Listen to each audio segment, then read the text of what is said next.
வணக்கம் நண்பர்களே, நாங்கள் தான் உங்கள் குட்டி சுட்டி. Good morning. இன்றைக்கி லேட்டாக தான் எழுந்தோம். என்னென்ன வேலை பார்த்துருக்கோன்னு சொல்கிறேன். சின்னதாக கோலம் போட்டு முடிச்சாச்சு. கோலம் போட்டுட்டு டீயும் வச்சுட்டு இருக்கோம், கொதிச்சுட்டு இருக்குது. குடிச்சிட்டு இன்றைக்கி என்னென்ன வாங்கின்னு வந்திருக்கோம், அதை எப்படி செய்ய போகிறோன்னு விலாகில் பார்க்கலாம். டீ குடித்து முடிச்சிட்டோம். ஃபேமிலியாக உட்காந்து மசால் ரெடி பண்ணிருக்கோம்.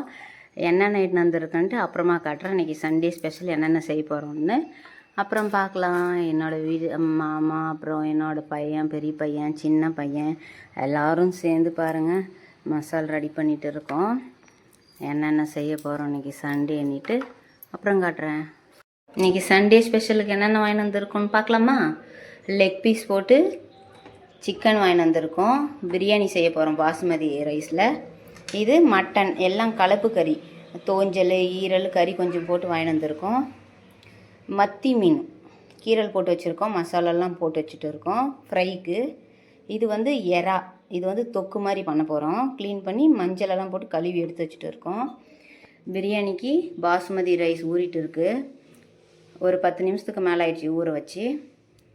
இங்கே பாருங்கள், இது எறா தொக்குக்கு பொடிசாக கட் பண்ணி வச்சுருக்கோம். பச்சை மிளகா எறா தொக்குக்கு. இது பிரியாணிக்கு கீரி வச்சுருக்கோம் பச்சை மிளகா. இது நீல வாக்கில் கட் பண்ணி வச்சுருக்கோம். 1/2 லெமன் எடுத்திருக்கோம். தக்காளி பிரியாணிக்கு புதினா கொத்தமல்லி எடுத்திருக்கோம். இது ஸ்பைசஸ் எல்லாம் இருக்குது. இஞ்சி பூண்டு பேஸ்ட் இருக்குது எறா தொக்குக்கும் சிக்கன் பிரியாணிக்கும். இது எறா தொக்குக்கு. இது மட்டன் ஒரு 1/4 கிலோ அளவுக்கு எடுத்து வந்திருக்கோம் கொஞ்சமாக பசங்களுக்காக. இதில் ஒரே ஒரு சின்ன தக்காளி, ஒரே வெங்காயம், ஒரு பீஸ் தேங்காய், 2 பச்சை மிளகா, கொத்தமல்லி கொஞ்சம் போட்டு வச்சுருக்கோம். இதோட குழம்பு மிளகாத்தூள் போட்டு அரைச்சி எடுத்து மட்டன் செய்ய போகிறோம். குக்கரில் தான். எப்படி செய்யலான்னு பார்க்கலாம். குக்கர் வச்சு எண்ணெய் ஊற்றி கடுகுலாம் போட்டு வச்சு மட்டன் போட்டுருக்கேன். கருவேப்பிலெலாம் போட்டு நல்லா வதங்கிருச்சு. மஞ்சளும் போட்டுருக்கேன். இப்போ தனியாத்தூள் கொஞ்சம், மட்டன் மசாலா ஒரு கொஞ்சமாக, கறி மசால் கொஞ்சம் போட்டுட்டு கொஞ்சம் கொஞ்சமாக சேர்த்துக்காங்க. ஏன்னா 1/4 கிலோ கறி தான் இது. நல்லா வதக்கி விட்டுக்கலாம். நல்லா வதக்கி விட்டுட்டு மசாலா நல்லா வதங்கினதுக்கப்புறம் இங்கே பாருங்கள், எல்லாம் சேர்த்து இங்கே அரைச்சி வச்சுருக்கேன். இதை இதில் போட்டு வதக்கிக்கலாம். மட்டனுக்கு தண்ணி ஊற்றியாச்சு. இவ்வளோ தண்ணி நான் எடுத்துருக்கேன். ஏன்னா குக்கரில் நம்ம எவ்வளோ தண்ணி ஊற்றுறோமோ அது அப்படியே தான் இருக்கும் அளவு. அதனால் நம்ம கொஞ்சம் கம்மியாகவே சேர்த்துக்கலாம். ஒரு 5-6 விசில் விட்டு எடுத்துக்கலாம். அப்புறம் காட்டுறேன். பாருங்கள், பிரியாணி செய்ய இந்த பாத்திரம் எடுத்துருக்கேன், பர்த்தனு.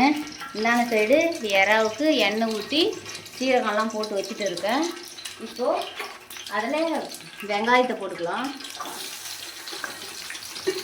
வெங்காயத்தை போட்டுட்டு பச்சை மிளகாவும் சேர்த்துக்கலாம். சேர்த்து இது நல்லா வதங்கட்டும். கொஞ்சம் வதங்கணும். தக்காளி சேர்த்து நல்லா வதக்கிக்கலாம்.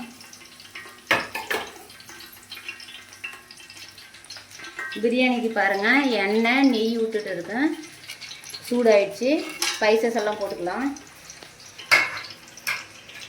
போட்டுட்டு அது கூட வெங்காயத்தையும் பச்சை மிளகாயும் சேர்த்துக்கலாம். இது நல்லா பொன்னிறமாக வர வரையும் வதக்கி விட்டுக்கலாம்.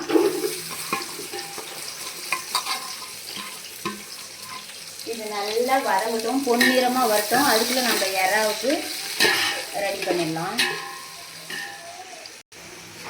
வெங்காயம், தக்காளி, இஞ்சி பூண்டு எல்லாமே நல்லா வதங்கி வந்துருச்சு. உப்பு மஞ்சள் போட்டு வதக்கி விட்டுட்டேன். நல்லா வதங்கி வந்துருச்சு. இப்போது இதோட கொஞ்சமாக தனியாத்தூள், கொஞ்சமாக கறி மசாலு,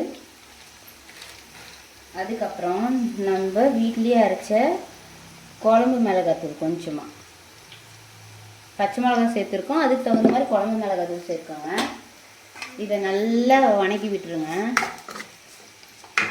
இது மசாலோடு சேர்ந்து இந்த மசாலாலாம் எண்ணெயிலே இந்த கொஞ்சம் வாசனை போக வரையும் இப்படி வதக்கி விட்டுருங்க.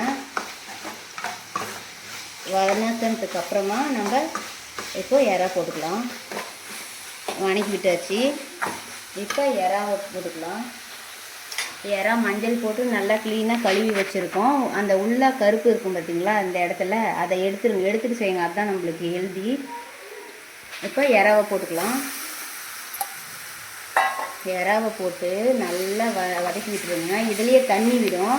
தண்ணி விட்டதுக்கு அப்புறமா கொஞ்சமாக நம்ம தண்ணி சேர்த்துக்கலாம். ஏன்னா இது வந்து இறா தொக்கு செய்ய போகிறோம் இல்லையா, அதாவது கிரேவி டைப்பில் செய்ய போகிறோம். அதனால் கொஞ்சமாக தண்ணி சேர்த்துக்கலாம். எல்லா மசாலும் சேர்த்துயாச்சு. இது கொஞ்சம் வதங்கினதுக்கப்புறமா கொஞ்ச நேரம் ஒரு 5 மினிட்ஸ் அப்படி வதங்கினாலே போதும். அதிக நேரம் வதங்க விடக்கூடாது. இதிலே தண்ணி விடும். அப்புறமா தண்ணி ஊற்றிக்கலாம். பிரியாணிக்கு நல்லா வதங்கிருச்சு. வெங்காயம் ப்ரௌன் கலரில் வந்திருக்கும் பாருங்கள், தெரியுதா? இப்போ வெங்காயம் போட்டுக்கலாம்.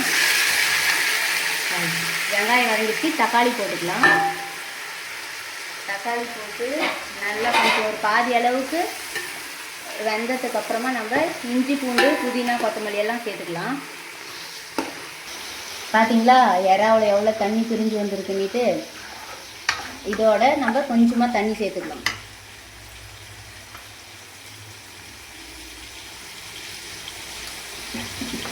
இதை அப்படியே விட்டுடலாம். நல்லா கொதித்து வரட்டும், எண்ணெய் பிரிஞ்சு வரும், அப்புறம் நான் காட்டுறேன். இதில் நல்லா வெங்காயம் தக்காளியெல்லாம் வதங்கி வந்து இஞ்சி பூண்டு கொத்தமல்லி புதினாலாம், அதுக்கப்புறம் கொஞ்சமாக தனியா தூள், பிரியாணி மசாலா, குழம்பு மிளகாய் தூள் கொஞ்சமாக சேர்த்துருக்கேன். மசாலா நல்லா வதங்கிருச்சு. இதோட இப்போ ஒரு 2 டீஸ்பூன் 3 டீஸ்பூன் அளவுக்கு தயிர் சேர்த்துக்கலாம். பாருங்கள், நான் அப்படியே மெஷர்மெண்ட்லாம் பண்ண மாட்டேன். தேவையான அளவுக்கு கொஞ்சமாக தயிர் எடுத்துக்கலாம். இதையும் நல்லா வதக்கி விட்டுட்டு அப்புறமா கறி சேர்த்துக்கலாம். தயிர் போடுறதுனால நல்லா சாஃப்டாகிடுங்க கறி. சாப்பிட்ற போது வந்து சிக்கன் நல்லாயிருக்கும்.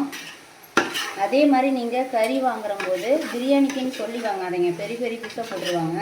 பெரிய பெரிய பீஸாக போட்டோம்னா மசாலா அதுக்குள்ளே அவ்வளோவா ஏறாது, நல்லா இருக்காது சாப்பிட.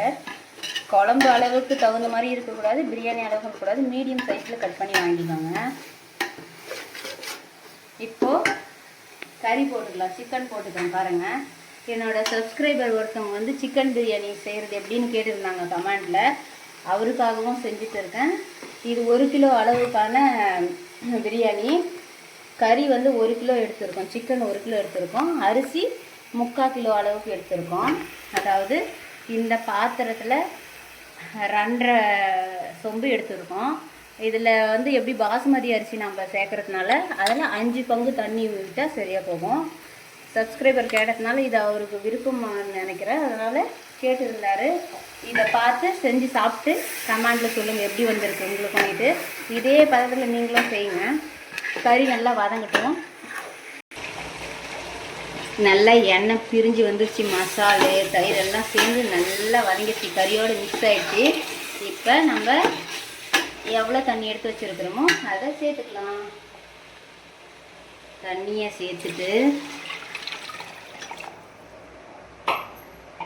தண்ணியை சேர்த்துட்டு அதோட லெமன் ஒரு 1/2 லெமன் பிழிஞ்சு விட்டுக்கலாம். பிழிஞ்சு விட்டுட்டு நல்லா கலக்கி விட்டுருங்க. கலக்கி விட்டுட்டு உப்பு காரம்லாம் டேஸ்ட்டு பார்த்துட்டு மூடி போட்டு வச்சிடலாம். அரிசி போடும்போது காட்டுறேன். நல்லா இது கொதித்து வரட்டும். அதே மாதிரி இங்கே பாருங்கள், மட்டன் விசில் வந்துருச்சு. அந்த மசால் வாசனை போடுறதால நான் எப்போவுமே குக்கர் மூடியை எடுத்துகிட்டு கொஞ்ச நேரம் கொதிக்க வைப்பேன். இங்கே எறாவும் ரெடி ஆகிட்டே இருக்குது. இன்னும் கொஞ்சம் நேரத்தில் எறா தொக்கு ரெடி ஆகிடும். அப்புறம் பார்க்கலாம். பிரியாணிக்கு தண்ணி கொதிச்சுட்டு இருக்குது. நல்லா கொதிக்கிட்டோம். அப்புறமா அரிசி சேர்த்துக்கலாம். மட்டனு நல்லா வெந்து வந்துருச்சு. பூ மாதிரி கறி நல்லா வெந்து வந்துருச்சு. இதையும் ஆஃப் பண்ணிவிட்டு இறக்கிக்கலாம்.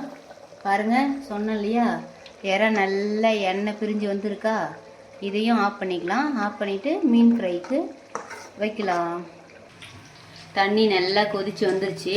நம்ம இப்போ பாஸ்மதி எடுத்து வச்சுருக்கோம் இல்லையா, அதை போட்டுடலாம்.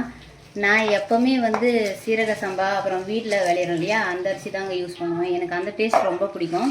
அது என்கிட்ட காலி ஆயிடுச்சு. அதனால் பாஸ்மதி அரிசியும் நல்லாயிருக்கும், ஆனால் இது கூட அது ரொம்ப நல்லாயிருக்கும் டேஸ்ட்டு செய்யும்போது. அவ்வளோதான், அரிசி போட்டுட்டோம். இது நல்லா வெந்து வரட்டும். நான் எந்த பதத்தில் தம் போட மாட்டேன், ஸ்லோ ஃப்ளேமில் வச்சு எடுத்துப்பேன். நான் எந்த பதத்தில் ஸ்லோ ஃப்ளேமில் வெயிட் பண்ணிவிட்டு உங்களுக்கு நான் காட்டுறேன். அரிசியை நல்லா அடிக்கடி கலக்கக்கூடாது. பாருங்கள், அரிசி போட்டாச்சு. நான் ஸ்லோ ஃப்ளேமில் வைக்கும்போது உங்களுக்கு காட்டுறேன். பக்கத்துலேயே மீன் ஃப்ரைக்கும் தோசைக்கல் வச்சாச்சு. எங்கள் பசங்களுக்கு எண்ணெயில் வறுக்கிறது பிடிக்காது, அதனால் தோசைக்கல்லில் ஃப்ரை பண்ணி கொடுக்குறது தான் பிடிக்கும். தவா ஃப்ரை தான் பிடிக்கும். அதனால் எண்ணெய் ஊற்றிட்டு கருவேப்பிலை வச்சு அது மேலே அந்த மசாலா போட்ட மீன் வச்சுட்டு இருக்கேன். பாருங்கள், இந்த பதம் வர்றம்போது நம்ம ஸ்லோ ஃப்ளேமில் ஒரு 5 நிமிஷம் விட்டு எடுத்துடலாம். தண்ணியெல்லாம் நல்லா ஊற்றிட்டு பளபளன்னு வரும்.